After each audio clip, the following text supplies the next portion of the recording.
কাশ্মীরের সন্ত্রাসী হামলার জেরে ভারত পাকিস্তানের মধ্যে সৃষ্ট উত্তেজনা এবার যুদ্ধে রূপ নিয়েছে।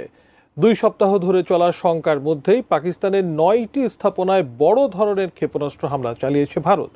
জবাবে এবার ভারতের 15 শহরে একযোগে ড্রোন ও ক্ষেপণাস্ত্র হামলা চালিয়েছে পাকিস্তান। বিস্তারিত শেখ ফরিদের রিপোর্টে।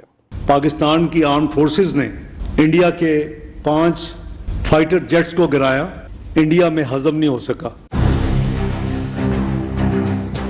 ভারতের উত্তর ও পশ্চিমাঞ্চলের অন্তত 15টি শহরে সামরিক স্থাপনাকে লক্ষ্য করে ক্ষেপণাস্ত্র হামলা চালিয়েছে পাকিস্তান। 7 মে রাতভর ও 8 মে সকালে জম্মু কাশ্মীর, পাঞ্জাব ও গুজরাট সহ বিভিন্ন এলাকায় এসব হামলা চালানো হয়, এমনটাই দাবি করেছে ভারতের ক্ষমতাসীন বিজেপি সরকার।